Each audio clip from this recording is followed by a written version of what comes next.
I just want to introduce you quickly because this topic and what I wanted to talk about today and why I wanted you on this call is because you kicked all of this off. I'm calling this, are you enjoying your success or still feeling like a fraud? And yes, I am seeing private messages and comments on the side here. So if you guys have questions, just send them in. And as it so often happens in life, when a conversation pops up and someone actually starts a conversation, which you are so beautiful in starting conversations, suddenly you hear it left, right, and center. And I'm coming to this later, but suddenly the last 10 days have all been about feeling like a fraud, the imposter syndrome. What is the imposter syndrome? And I have a beautiful guest here flying around my nose. Why are we not enjoying our success, although we have all the evidence that we're good in what we're doing? And so, but before we start into this, I just wanted to say, who is Runa Magnus and why did I ask you? So I hope you hear all of this because I did a bit of research. I mean, we've met on a train many, many years ago.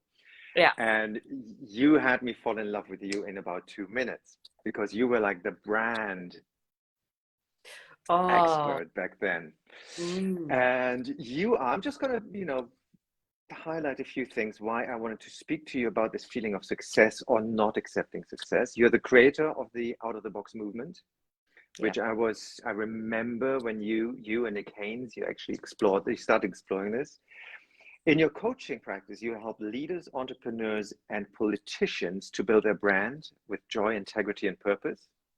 You're also the creator of Connected Women, one of the first online community sites for women entrepreneurs and co-creator of the EU WIIN Personal Branding Boutique and the program Branded.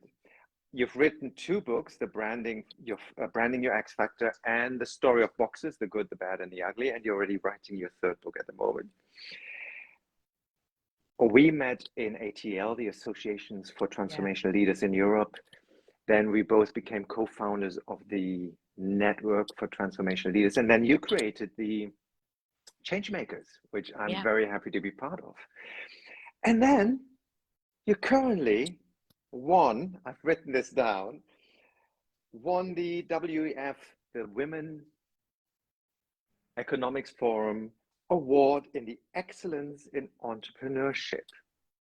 And I see you hiding now, which you shouldn't, but we're here to celebrate this.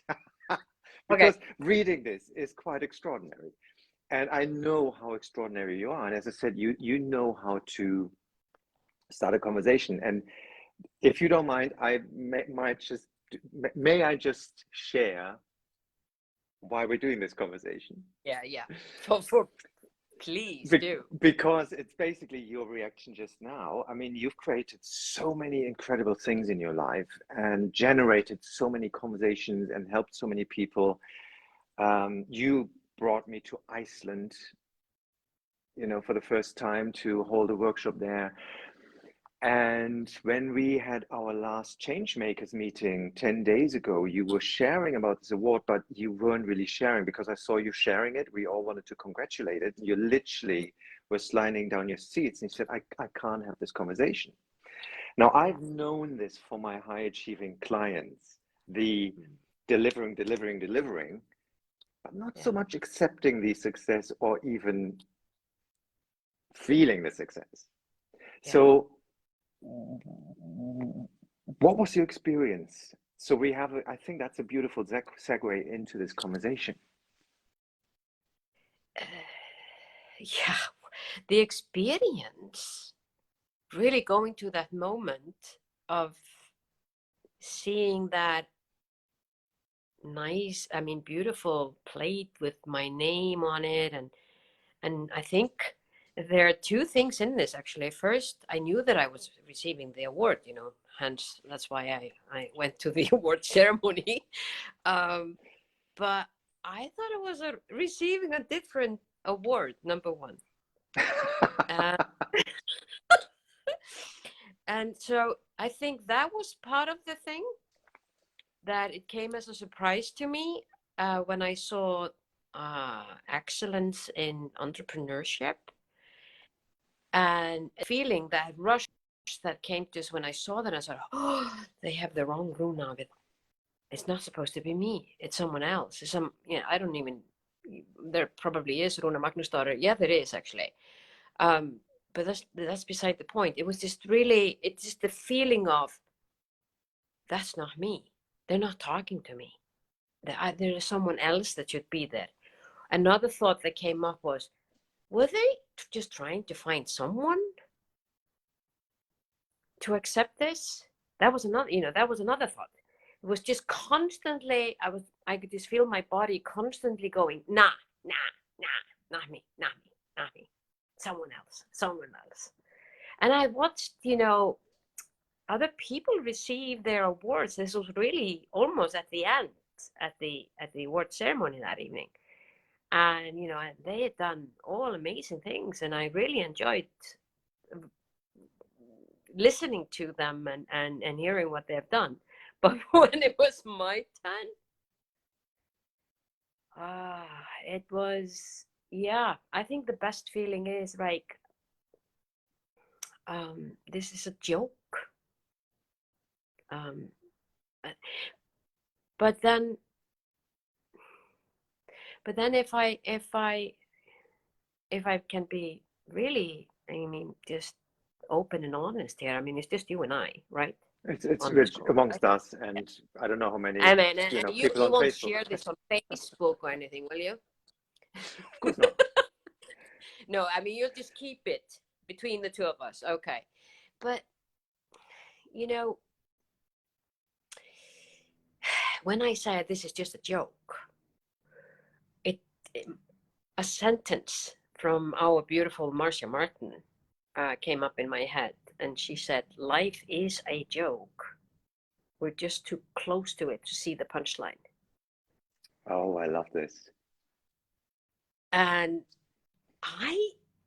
the more this links and connects with what we have been doing with the out of the box movement, and what we're talking about there is all of these boxes that we create for ourselves and are created for us.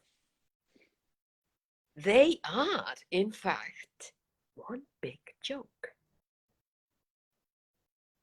Because none of them are real unless we believe in them.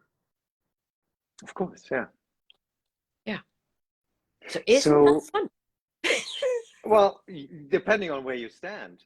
So when you received the award, you took the plate home. How did you feel afterwards, and why was it such a problem then talking about it?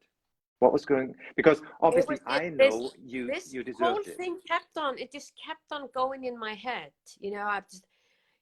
This knowing something up here, and especially being in personal branding and helping my clients to brand themselves. And I'm always saying, collect everything that you have, keep that in one folder, every article you write, every interview that you get, keep it in one folder, collect all of that. I know how important that is, because that builds your brand, and gives you an exposure and all of that. So like rationally, I knew I needed to do it. And I also knew that there was a certain period of time that I had to do it as well.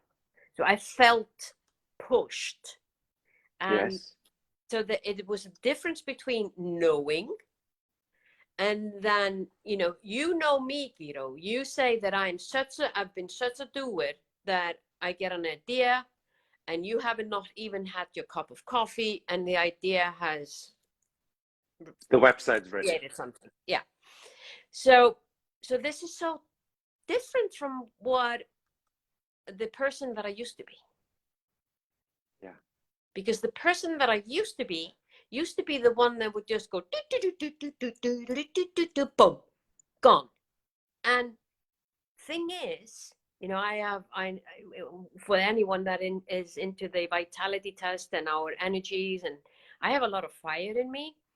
And the thing with fire, as much as we love to entertain, love to speak, love to be out there, love to be loved and all of that, it's really, really, really, really hard to receive it. And that's what I'm noticing. It's just so hard to accept. See, when I heard you say that, and then when I saw your reaction, and we were in a group of people that I all admire. Yeah. And so many suddenly said, well, we all started suddenly speaking about the imposter. Yeah. Yeah. And, I feel that, and I find it sometimes hard to actually see all the good I've done. And then I remembered that that's a big part in the journey when I work with my, I call them the high achievers, when I work with my footballers who are at the top of their game, or the singers who are singing the biggest lead roles, or even the CEOs, and they are doing the work, they're showing up, they're putting it out there, they're delivering, they're getting the awards, and yet they're not feeling it. And suddenly I went, that was my entire career when I was still a performer. I used to be a ballet dancer, I used to be a singer and an actor before I did the work I do today. And 25 years of my career, I didn't believe I was good enough. I always say I was 25 years of my career, I was waiting to be found out that they made a mistake. That they made a mistake. And that's exactly what you're saying. Yeah. And I call it closing the gap between the image you project, meaning everything that everybody else sees, and how you really feel inside. And that's why I'm so passionate. That's actually a line from the first video I had on my very first website. That's almost 10 years ago. Wow. Or 8 years ago. Closing the gap between the image you project and how you really feel inside. And what so many people what so many people are struggling with, they believe they need another badge, another training, another award. But then they get the award, they get the badge, and it's not good enough. They need the next one to get the permission slip that they are now good enough to do this. To do something, And as I said, I've seen this. Well, then after we closed this, I had a conversation with my coach Mihal, and he had quite a different view on imposter, and he was challenging me. He said, well, sometimes maybe aren't people just using the imposter to not do something, to procrastinate on their job? And I was really umming and ahhing. That is something that I would have probably said on occasion. I would have thought that thought. As someone is saying that, more to just like, that's a good way to, that's like an excuse, and everyone will agree with you, and they say, I get you, I understand you. Yeah. And then I realized that's not the imposter. No. Because I actually, I looked it up again. I looked the definition up on Wikipedia, and what people really call the imposter. But then I realized what I always thought the imposter is, and what I feel the imposter is, and that's not someone who's not doing the job. That's not someone who's holding back. Yes, we all have our self-sabotages, and we procrastinate, and we're not doing. Some of us are not doing as much as we really could do. I mean, I'm big procrastinator. However, the imposter, in my experience, working with these really top of the game people sometimes, is someone who has all the evidence that they are where they're supposed to be. They have the evidence. You got an award for crying out loud. I mean, there's not more evidence unless you paid for it, which I doubt. So so you have all the evidence, you have all the proof that you're good enough. You are doing the work, you are showing up, you keep working it, you're just not feeling it. Yeah. You're feeling like an imposter. And then in return, it does block a certain level of success. So because the moment you're actually accepting, I'm not saying you run out and say, well, actually, I am the best. I mean, we see, there's people like this, and it's very endearing and very inspiring as well. Thinking of Ronaldo, who just is completely in alignment with his talent. Yeah. And so he should be. it's not that the imposter is actually holding you back from doing the work. Mm. It's usually the people who are showing up, who are doing the work, who have all that success, and then they say the one sentence that pains me more than anything. I thought I'd be happy now, or they can't enjoy their success. Yeah. And I've seen people delivering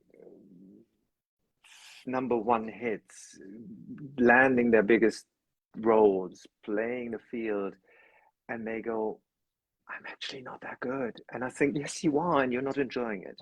So Yeah. do you agree, or what do you call the imposter now? I do. And this is such a good observation that you bring on here, Guido, like you always do. That and Tracy, she's asking a question that I think has really is linked to this. She is asking, do you think that imposter syndrome is where there's disconnect between mind, body, and spirit? Beautiful. Yeah, absolutely. And it is, I think it is partly, the way that I experienced this is something like that this is this program that says you have to have done so much more than what you have done or created or whatever it is, or for in sports or whatever that is, that you should not get what you are receiving till you have reached some standard that you have created for yourself. And so that's one thing I think that makes that disconnection. And I also think that you have that disconnection, and sometimes it feels like it takes you a moment of two, or even maybe a day or two, or even longer than that, to understand, to grab what happened at the time and embed it into your soul and into your, so that's what TJ is saying, that you then manage to connect somehow mind, body, and spirit, but that might not happen at that moment in time.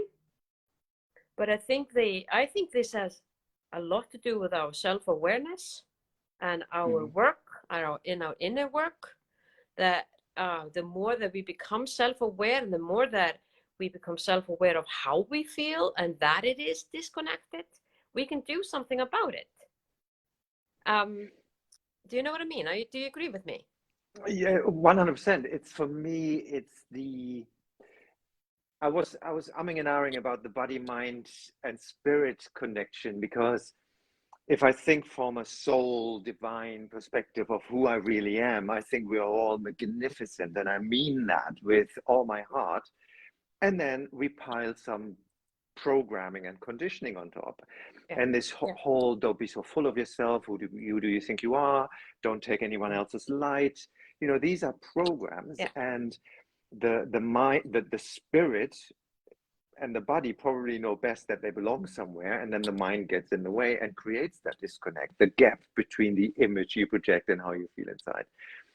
And the work so often is not to release yet another self-sabotage, to deactivate another trauma in the past, to change your thinking, half the work, or to train harder, to do another course, to get another degree.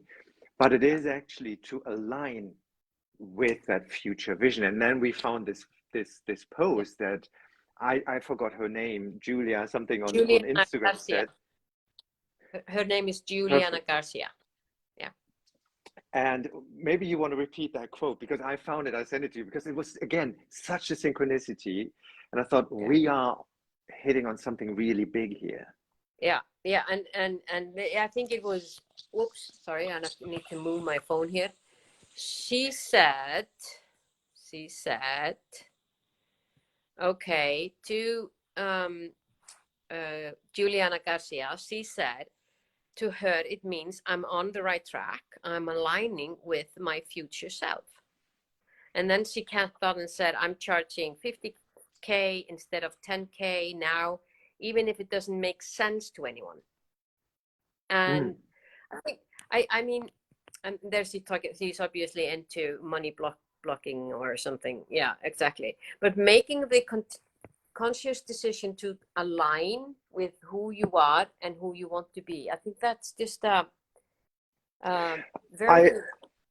I love this because the moment, well, I've been in so many times in that, and you were at one of these events where I just felt I'm not supposed to be here. I mean, why are they asking me to speak? You know, the second meeting of ATL in Oslo back then. And it got so bad that in the middle of the night, I wanted to leave the hotel, unfriend everybody on Facebook, run out and just, you know, never speak again. Today, in hindsight, I know that these big unworthy feelings and that massive stress and those demons, those monkeys only show up when you're heading for another breakthrough. So the breakdown before the breakthrough. Yeah. And if you then accept the challenge, and this is why I love it so much, that quote from Julia, that you just go, no, I'm supposed to be here. I'm just scared shitless. Yeah. Because all of that could happen. And because I'm not, you know, I feel I'm not supposed to be here. Apparently I am. Otherwise I wouldn't be here. Yeah. And it's that aligning with usually where you wanted to go. I mean, the people who I spoke about, they are in the careers they always wanted. They just don't get to enjoy them. Exactly. And the moment they get to enjoy them, suddenly they're writing even better hits and all of this kind of stuff. Yeah. Because they suddenly settle in their talents, and it's not. I always feel the need to still say this is not about arrogance. This is about accepting, and this is where probably Tracy comes in. Accepting your God-given talent, who you are in spirit, and accepting that all of us have one. Yeah. And deliver your gift. That's really what it is. And just stand in that gift. Yeah. Yeah. And allowing that to shine from the inside out, no excuses. And I agree with you. I think many of us have been conditioned to believe that if we do that, we are a show off, we are bragging, we are whatever. And that, I think, is there are people who are show off. And I think that we should put more emphasis on being who we are and not minding anyone else's business of who they want to become. Yeah. I was because just making a note before. Because it's none of my business anyway. It's not, well, and first of all, it's none of my business. And isn't it often so that we watch everybody else in our team, in our performing cast, in our colleagues, and we see their talent and we see how amazing they are. Yeah. And they probably have the same stuff going on in their heads. And we go, well, why? And as much as we hear it from them. So we always grant everybody else their greatness. Well, not everybody, but when we we see it, when we recognize it.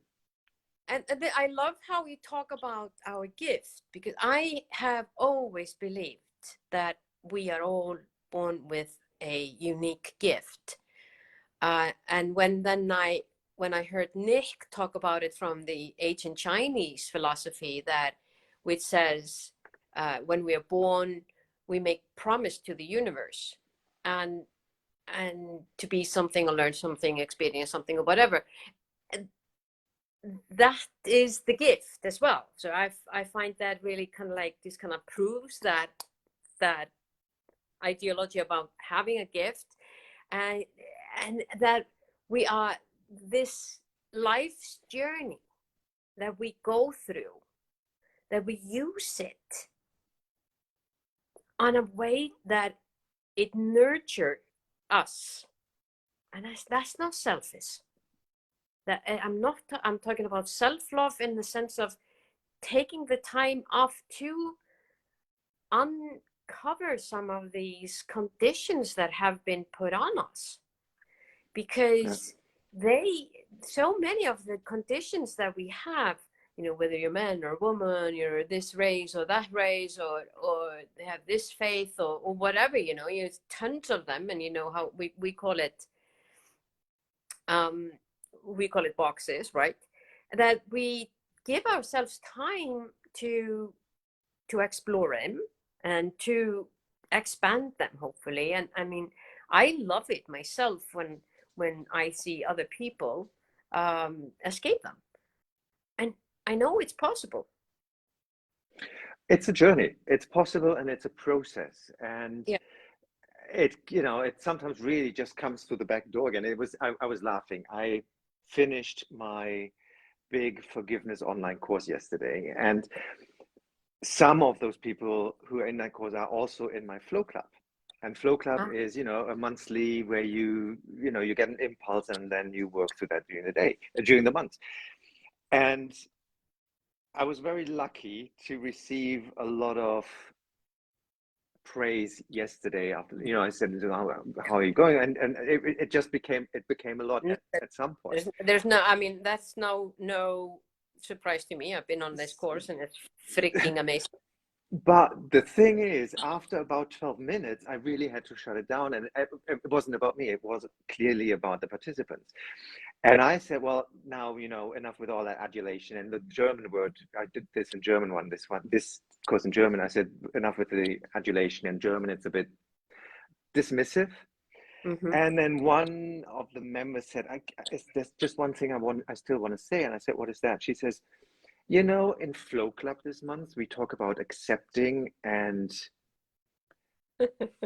giving yourself permission to be who you are and accepting compliments and accepting your gifts. Please don't just deflect our compliments. We're just sharing our experience. Yeah. And I just went, touche. Mm-hmm. I have learned to accept compliments. I can receive compliments. I can receive gifts. It's beautiful. And I was thinking about this a lot today, and I thought, why did it become so much to me at some point? And it wasn't receiving it. It was a group of people who were watching me receiving it. Yeah. And that, of course, puts it again into another. It's a different level. I thought, still you're receiving it, and they're actually making you receive. So that was a beautiful experience.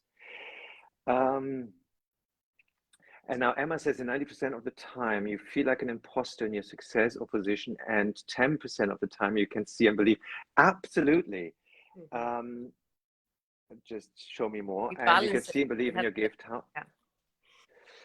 So perfect question. That was actually a good question on my list now for Runa, because I have my processes. How did you deal with your journey, and how would you advise people to switch out of that imposter syndrome, to not feel like a fraud, but actually accept at least half of your talent?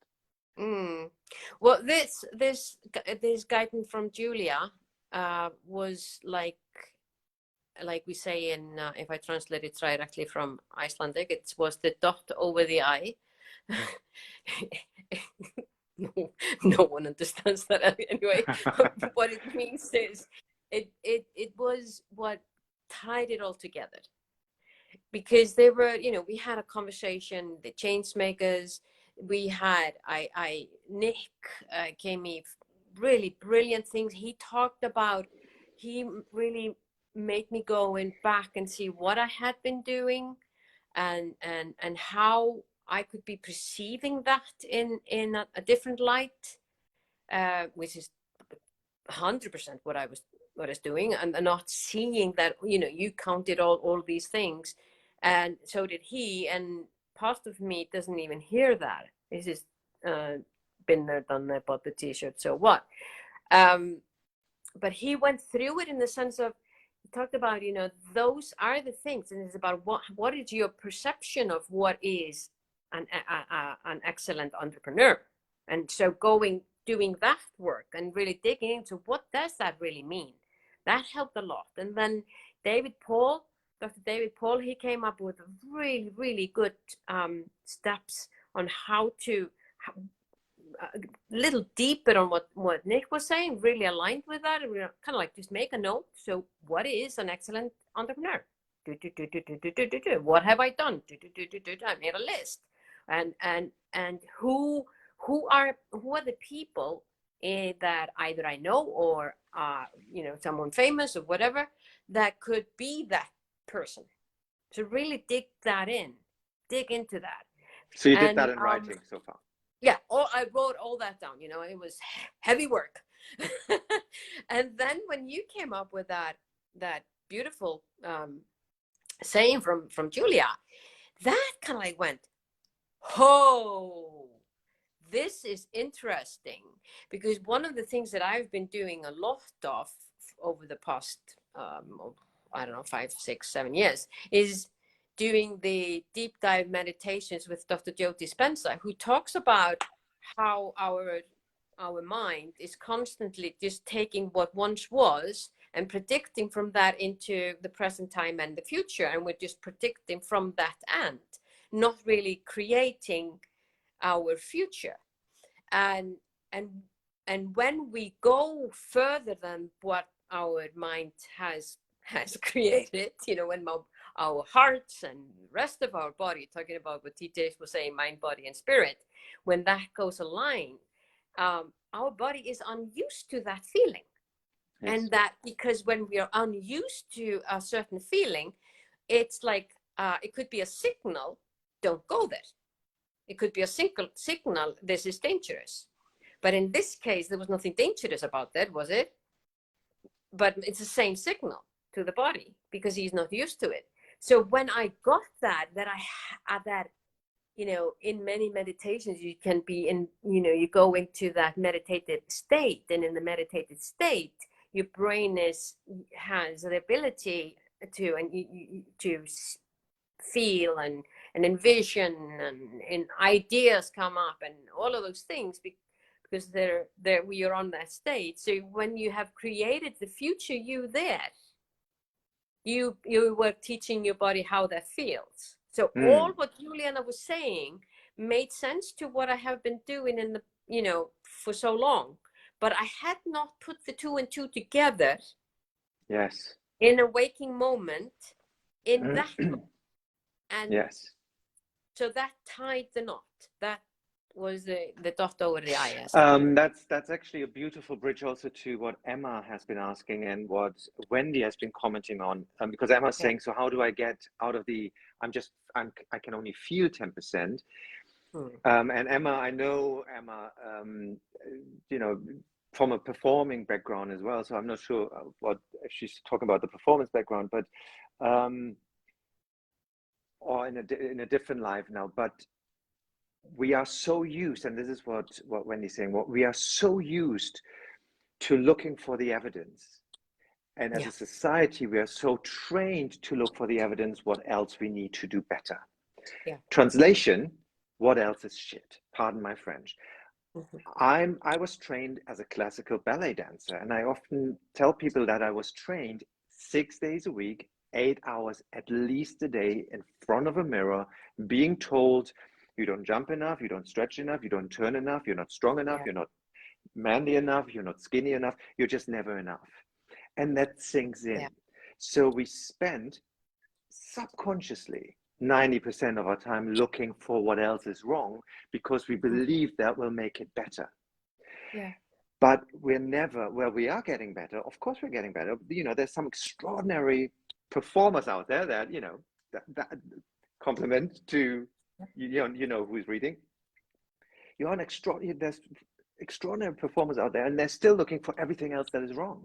You have the athlete who has an incredible game and then does one mistake, and he holds on to that one mistake for the next 3 months and feels like a fraud, feels like shit about it, really. And as much, because that is something we have been trained in, and this is my answer to Emma's question, we have to, what you just said, we have to train our body, basically catch up with the image and catch up with the feeling. And we do that, and this is what Wendy's saying, we do that by finding the evidence. And you have to make yourself find the evidence. Write down I've played at the London Palladium, and I've played for the Bavarian State Ballet, and I've coached this and that. And I like Mia's idea of having a good book where I do collect. I'm not always thinking about it, but I collect critics and statements. And I mean, I've showed this yesterday. I have a quote hanging. It's literally. Oh, he's gone. Oh, he's back. It's literally just to say it's handwritten, because one of my clients said, "Oh, everybody needs a Guido." Ah. And I was like, "There's, even reading this out loud, I can't believe I'm doing this right now. The anxiety goes up, but this made me so happy, and it's there as a reminder." Yeah. It's not, "Oh, look, I'm so great. Everybody should need it." It's the reminder when the monkeys show up again. And so what Emma is saying, the 90% we feel like a fraud, that's the time when we need to bring up the discipline that we've maybe learned as dancers or as entrepreneurs or as athletes or whatever, And it doesn't even have to be that what you've done. You've done so much when it comes to ballet, and you're standing in front of a mirror 8 hours a day, and you're never good enough. I'm just amazed that you can stand on your feet today by having that experience. But but I was just, when you were saying that, I was just recalling, one of the programs that I'm pretty sure was embedded into my psychic. Just as a young girl, I remember eavesdropping. A really good friend of the family said to my mom, "Well, Runa is not pretty, but she is a real doer, and she will do whatever she wants to do in life." And I'm pretty sure that is something that came into my psychic, that I thought, okay, I won't win the pageant, I won't, get far from my beauty, but I can be productive, and I can, yeah. And I think, and as I always say, and in goes a program. And in goes the program, exactly. And in goes the program to be, yeah, I will be successful if I am a human doer all the time. And that was my program. And I think part of this feeling so heavily, this imposter syndrome, was my work re-engineering that program and becoming more of, the new, I say the new version of me is Runa, the human being. Yes, I love this. Thank you for sharing this, Runa. And Emma is saying I shall make a list of the evidence of my imposter heads in order to put it down. Yes, I mean, make lists, and don't ever write any negative things down anymore, ever, because we're doing that automatically. Make lists continuously. See, that worked. See, that worked. See, I've performed there. See, I've raised a beautiful child. See, I've held a relationship. I mean, I even have those seemingly normal things. They are not normal. If you manage to have a relationship, if you manage to be single, if you manage to be raise a child, on whatever, I think we all just dealing with this, as you said, just being able to stand up sometimes. It's a good joke. Life is a good joke. Life is a good joke, exactly. And there's one thing that one very important step that Dr. David gave me that I want to add into this, because that also was really interesting for me to do. And I did this work, what everyone told me, I did it religiously. I just went on it. I'm like, I'm not going to sit in this feeling for very long. I'm going to get rid of this. But one of the advice that Dr. David gave me was to contact people that know me and ask them to give me an honest 2 to 3 things that they value about me. And I know I asked you, Guido, and what was really, really interesting was to see, number one, I know this, people always answer you, that's number one, but the feedback that I got, and accumulating the feedback, because I wrote all the feedback, I got it from different platforms, but I wrote it all in one book, so that I had it there. This is what and then looking at what are they really saying? They're using maybe different words, but there's a certain feeling to what they're saying, which is obviously the brand that I am in their eyes, the feeling that I give them. And I could see a certain threat there. And that gave me that confidence that maybe I'm not that bad. Maybe I remember doing this exercise many years ago, and I want to come to an end because we're already 40 minutes. We could go for 5 hours. I know you and me. And this topic deserves it. You know, it does deserve it. But if you struggle with the imposter, that's one way to find the evidence. Ask your friends. Ask 5 people, 3 to 5 things, what you value about me. You know, and see the thread. I remember this, and I was really surprised what the thread was by myself. I mean, this is years ago. I do this exercise with my personal branding clients myself. Exactly. And what Emma's just saying, how while my gut reaction thought that would be hard to do, I had the same, Emma, and I'm sure Runa had the same. I'm not going to ask someone what they value about me. Please tell me why I'm shit. You know, how easy would it be to say, please tell me why I'm shit? Everyone can do this except Ronaldo, maybe. It's practice, and that is exactly it, Emma. It's the practice. Your body just doesn't. Your cells don't know it. It is so, the Runa, practice, and it is becoming the person that you want to become. That the you already version. Are. And that you already are, exactly. Oh, thank you. I'm gonna rewind. It is. You're the only person who hasn't seen that it yet. You already are. Runa, thank you so much for this conversation. Where, if people want to look you up, where can they find you? They can find me at runamagnus.com. Put it in the comments. Perfect. And then under that name on all the other channels as well, of course. Thank you for having this conversation with me. And for everyone, I know we started a little late with technology. Funny enough, didn't really do any harm. So no. Have a beautiful, I know you're in Malta at the moment, you're not in Iceland. Have a beautiful time. Yep. Thank you. And thank you everyone for joining the conversation. This has been so good. It has been. Bye.